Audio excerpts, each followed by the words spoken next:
because I love this clip, I am going to choose Mike's clip on his behalf. Go for it. Because I love this clip. It's Eric Cantona playing rugby. Transformation pour Eric Cantona. Allez. Lucarne supérieur. Eric, lucarne supérieur. Face au poteau. Ah, c'est court, poteau. C'est ce qu'il y a le plus difficile à faire. Le jeu de la barre, si important dans le milieu du foot. Sur la barre. Bravo. Ah, mais en foot, taper cette barre, c'est encore plus beau. Encore plus beau qu'une transformation. Now, I've seen more footage of this game where Eric's actually playing rugby and he's sidestepping people and he's throwing dummies and scoring tries and all sorts. And it's really brilliant. Yeah.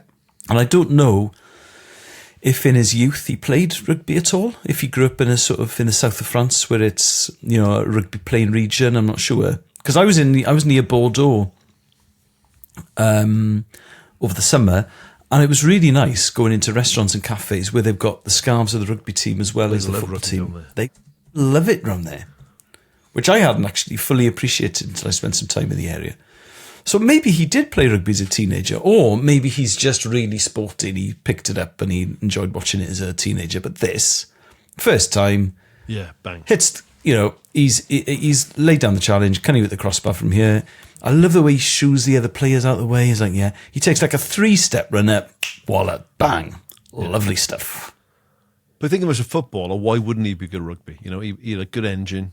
He was abrasive. He was quick. He was skillful. He's big lump. He's big for He wouldn't be big for rugby, but he's certainly big for a footballer. Yeah. But he'd be perfectly big enough for rugby. Yeah. I just think Cantona is one of the coolest sports people that ever lived. Yes, I would agree with that. Yeah. I think he transcends Man United. Yeah.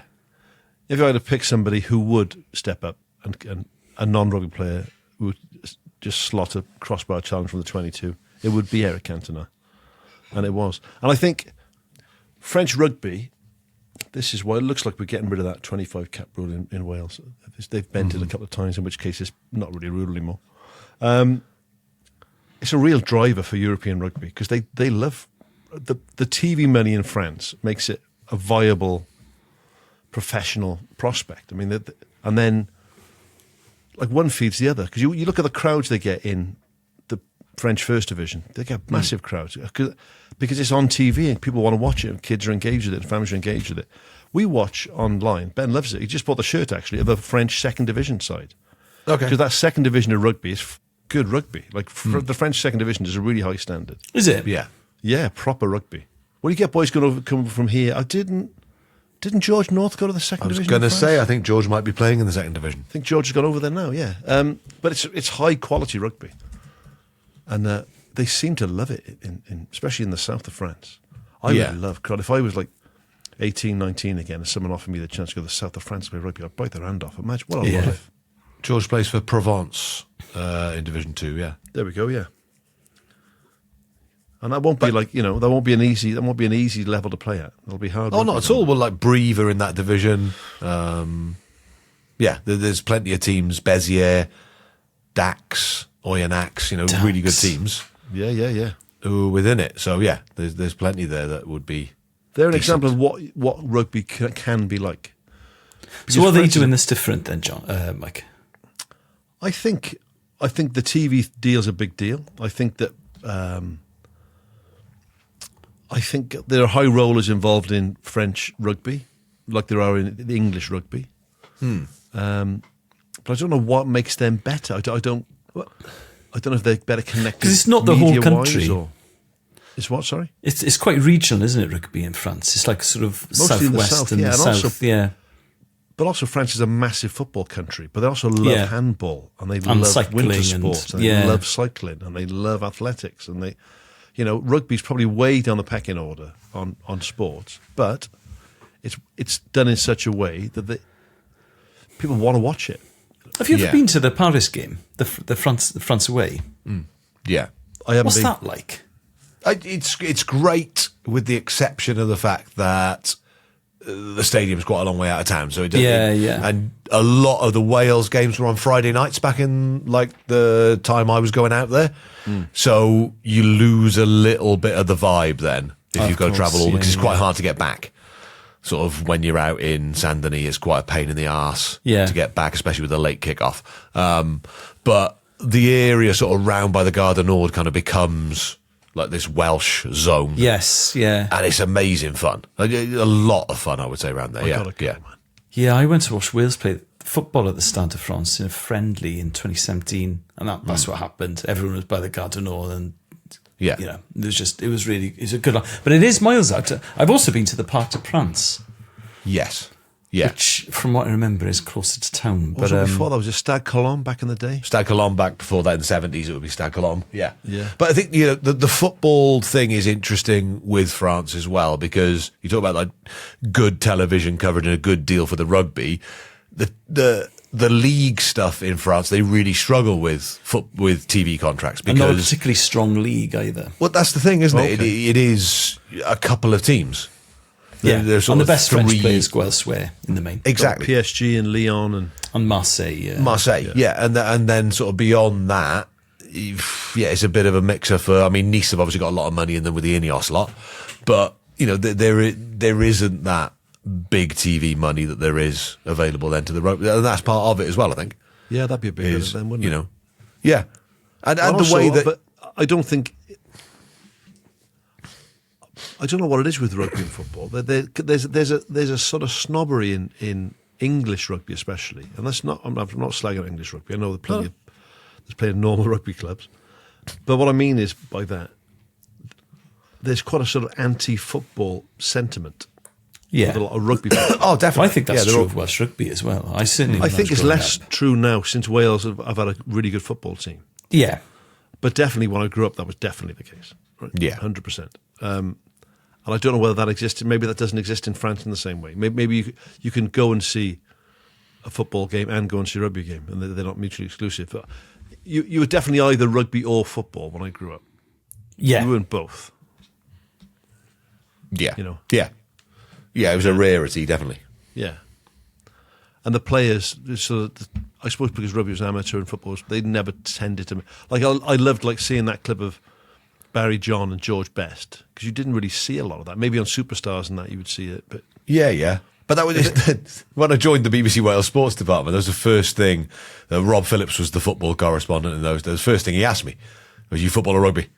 It was literally as black or white, parochial as that. Yeah. So which one are you? It's mad, isn't it? I know. Maybe it's not that. Which is stupid because we all grew up playing both.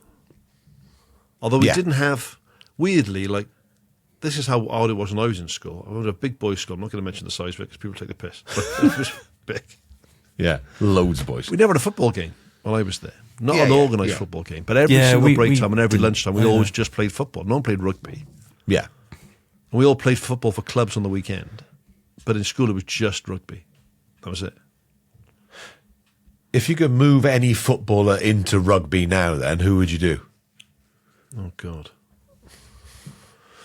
Footballer into rugby. Haaland? Yeah, I was just thinking that. Well, he's big enough, isn't he? 6'5", like a big, Haaland. Like a nice number, like a big number 6 or a 12. Yeah, he's very quick, Haaland. Yeah. Salah on the wing. Oh, nice. Courtois, fullback. Oh, lovely. Good hands. Good hands under the high ball. Yeah. Physical. Makes a, he had a great game yesterday. Played really well yesterday. Yeah, I'm trying to think. Yeah, I like that. Yeah, there's a few. That's isn't good. There? There's a few. Yeah. Well, but the other way I always think would be because of the build that you kind of become as a rugby player. I always think that would be far harder to do. Dupont as a sort of Pirlo, pulling the strings. That'd be nice to watch. I'd like that. I saw it because I'm doing training with Sam, but I saw you trained with Foxy Davis yesterday. We got Foxy in doing the top 5 thing soon. Oh, lovely. In Nick on Foxy. Oh, he's in great shape. Yeah. Oh, God. And someone made a comment on it. Said, I thought there was you for a second. I said, God, I wish. I said, more importantly, my wife wishes, right? Because And he's in New York at the moment, John. You won't remember saying it. It's on Instagram. But Yeah, it's fine. he's outside a gym there in a vest. I thought, your arms, mate, are a thing of beauty. Look at those bad boys. Yeah. Yeah. But it's with those lads, like, so playing cricket the other summer with Anscombe. Anscombe's a really good cricketer, you know? So Yes. I think sports people are sports people. I think they'd adapt really well. And when you watch them warm up for sports and they're doing the other sport, like often you sort of see rugby players playing cricket, or you see cricketers do a bit of touch cricketers, that sort of thing, or playing a bit of football before Who they start. was They've it? always got a nice touch. Who rolled his It was Was it Glenn Aussie McGrath? fast bowler Before Glenn the McGrath. That's 2005, exactly what it was. yeah. Were they playing football, I think? Or I think they were playing touch rugby. I think. yes. I think he fell on a ball. I think he stood on a ball and rolled his ankle and then couldn't play in the test. But the Imagine thing that Mike always, as a barrel in 12. Nice. the thing that always staggers me with rugby, though, is that there'll be players in the England team. This is fairly common, and they're like, "Oh yeah, I'd never played rugby till I was 13. Then I went to school. And I picked it up. I'd always played football or whatever. So the first time I picked up a rugby ball was the age of 13, and I loved it. And then I joined a club, and now I'm 20 and playing the Six Nations. Yeah. Absolutely inconceivable the other way around. Yes. No, 100%. The idea that at 13 you could discover football and then be Yeah. playing for England 7 years later is so out of the question. Yeah. Because they all know by that age, like there's 6-year-old kids at academy clubs. And if you're not part of the academy set up at 13, it's not going to happen. Sadly. Yeah. In many cases, you're right. I think that in rugby, you are right. You know, someone like Aaron Wainwright was at Cardiff City's academy through till he was about 16, and then went back to school in Basleg and went to play for Whiteheads for a bit, just because he wanted to be back with his mates playing rugby. Yeah. And then Newport, and then Dragons, and then done in the Wales squad. But the idea that you could learn rugby at that age. Yeah. But I think there are still a lot better rugby brains who've done it all the way through. I think you mature later at rugby because of the nature of the game. I was watching the football the other day. Then about kid getting a debut at 15. Well, it doesn't matter how good. Like my boy's 15. It doesn't matter how good he is at rugby, right? And he's a good rugby player. He's a nice kid, right? Yeah. You put him in against 25-year-old blokes in a game of rugby, you'll get mullered Yes. Yeah. because it's a different game, right? Yeah. Yeah.